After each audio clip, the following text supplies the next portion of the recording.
Assalamualaikum warahmatullahi wabarakatuh. Apa kabar semuanya? Terima kasih sudah menunggu cerita yang kedua ini. Kami mohon maaf untuk yang part 1 kemarin suaranya nggak karu-karuan, jadi terpaksa kita gunakan ini lagi. Di part yang pertama kemarin menjelaskan tentang obrolan bapak-bapak dan dua orang anak-anak atau dua orang remaja yang membahas tentang hilangnya teman mereka dan sepasang suami istri. Dan di kisah yang kedua ini, bagian kedua, di part yang kedua ini kita akan melanjutkan kelanjutan part yang pertama yang masih diambil dari cerita Kang Acep, yang diambil dari dukun milenial di Kumparan yang kami ceritakan kembali.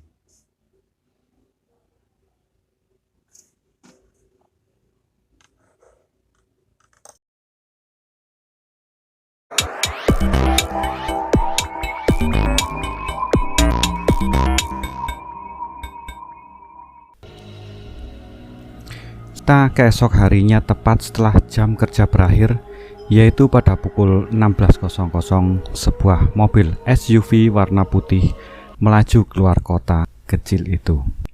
SUV tersebut melaju kencang di jalanan beraspal rata nan mulus. Kita terlalu sore berangkatnya.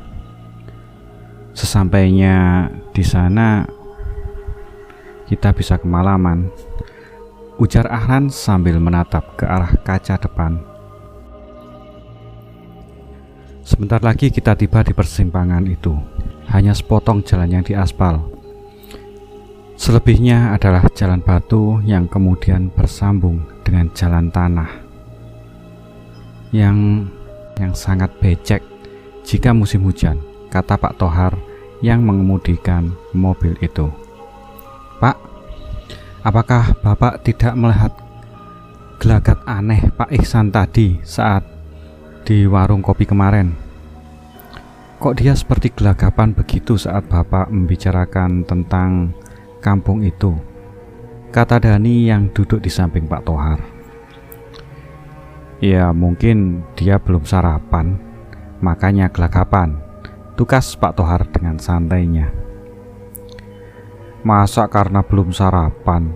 Mungkin dia sedang menyembuhkan sesuatu yang dirahasiakan yang berkaitan dengan keberadaan kampung di tengah hutan itu, kata Dani saraya melihat ke arah sebuah rumah yang berdiri terpencil dengan jarak beberapa meter dari pinggir jalan raya. Rumah itu mencurigakan. Aku barusan melihat sepasang mata yang menyala mengintip dari jendela, katanya. Rumah itu sudah lama ditinggalkan penghuninya. Konon karena tanah itu milik pemerintah kabupaten, membangun rumah di atasnya otomatis dianggap menyerobot tanah milik negara. Begitu kata Pak Tohar seraya melihat ke arah pertigaan. Ia kemudian membelokkan kendaraannya ke arah kanan. Ini dia jalur menuju tengah hutan rimba.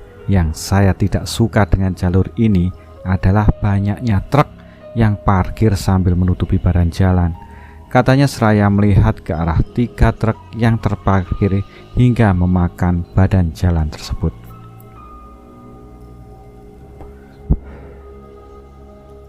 Masih mending truk biasa, Pak. Coba kalau logging truk yang trailer itu, bisa-bisa kita harus mundur buat kasih jalan, saut Ahran sambari menengok ke belakang dan tersentak.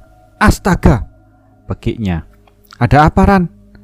Sontak Pak Tohar menginjak pedal rem, kemudian melihat ke arah kaca spion tengah. Dani juga lantas menengok ke belakang ke arah Arhan. Di bangku tengah hanya Arhan yang wajahnya terlihat memucat. Ia juga terdengar melafalkan ayat kursi. Ada apa sebenarnya, Ran? Tidak ada apa-apa tuh, kata Dani. Arhan mencoba menenangkan diri, kemudian menghela nafas beberapa kali. Sumpah, makhluk itu ada di bangku belakang. Kedua matanya itu bersinar warna merah. Ia seperti nenek-nenek berambut hitam mengembang begitu. Ucapnya membuat Dani terkejut. Seperti nenek-nenek berambut hitam mengembang. Salahku tadi melihat ke arah rumah itu. Artinya dia mengikuti kita, tukas Dani seraya bergidik. Maksudmu? Tanya Arhan penasaran. Aku juga melihatnya, tapi di rumah itu, di balik jendela yang sudah tidak ada daun pintunya. Ia melihat ke arahku seperti ingin menerkamku, tukas Dani. Kalian banyak berdoa saja, baca-baca ayat suci Al-Quran. Semoga sosok itu tidak menyeret kita ke dalam nasib buruk. Timpal Pak Tohar seraya melanjutkan perjalanannya dengan mobilnya. Arhan dan Dani pun terdiam. Mereka kini fokus menatap ke depan, ke arah jalan yang kini berupa jalur tanah yang penuh dengan cekungan bekas tampak ban mobil, terutama truk.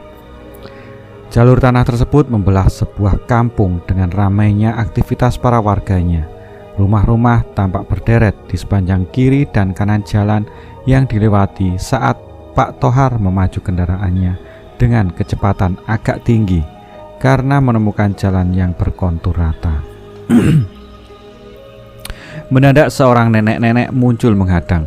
Otomatis Pak Tohar menghentikan laju mobilnya. Astagfirullahaladzim, Nek. Ngapain menghalangi jalan? Untung saja saya sigap berhentiin mobil, pekik Pak Tohar. Kemudian melihat ke arah nenek tersebut.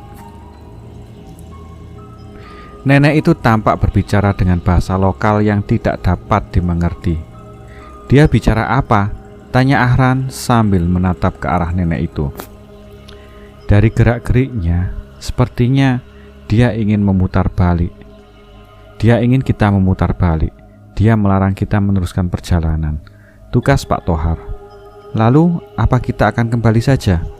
Oh, rupanya sudah hampir maghrib, kata Arhan sambil melihat ke depan.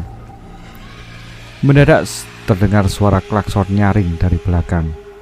Saat menengok, rupanya sebuah truk logging trailer yang kosong melaju melewati mobil Pak Tohar, melaju jalur sebelah kiri yang kosong. Si nenek tiba-tiba berlari ke arah truk itu, berusaha untuk menghentikannya, namun gagal. Truk trailer tersebut berhasil lewat hingga semakin menjauh saja dari sana. Si nenek tampak mencak-mencak, kemudian melemparkan batu ke arah truk yang terlewatinya yang telah melewatinya dengan tidak sopan itu. Saat ia melihat ke arah mobil yang dikendarai Pak Tohar, mobil tersebut sudah tidak ada. Si nenek pun bersungut-sungut saat melihat SUV putih tersebut telah melaju mengikuti truk trailer tersebut. Maafkan kami, Nek, bukannya kami tidak mau mendengarmu, tapi kami tidak mengerti bahasamu, ucap Pak Tohar seraya terkekeh. Meskipun kami mengerti, tapi kami sudah bertekad untuk menemukan mereka yang tersesat di dusun atau kampung itu, tambahnya. Tidak usah nyerocos, Pak, nenek itu tidak akan mendengarnya. Kalaupun mendengarnya, ia juga belum tentu mengerti, serga Arhan.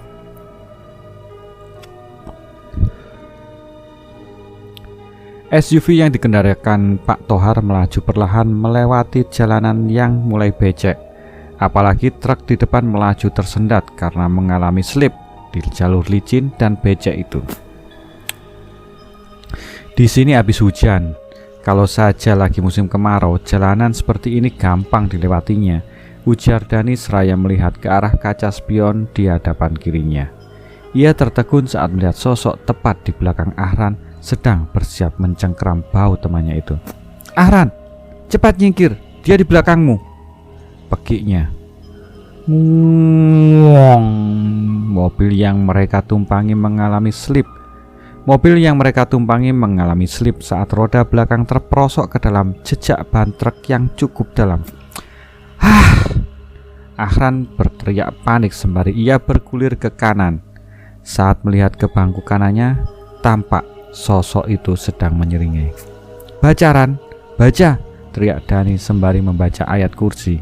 Sedangkan Pak Tohar, yang turut dibuat panik tidak lantas menoleh ke belakang di mana Ahran sedang ketakutan.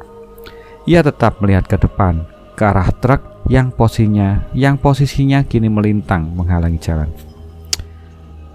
Pekerjaan lagi. Kita harus keluar.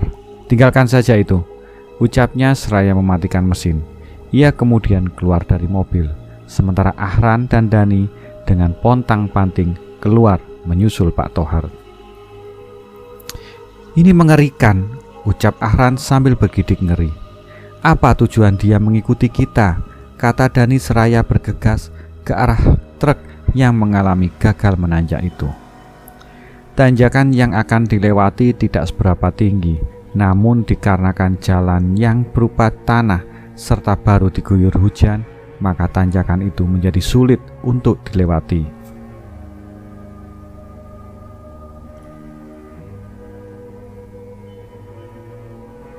Bagaimana kisah selanjutnya? Semoga Anda masih penasaran. Masih ada beberapa part yang insya Allah akan saya tampilkan lagi. Itu tadi di part yang kedua. Semoga bisa menghibur dan menemani Anda. Semoga bermanfaat. Terima kasih. Wassalamualaikum.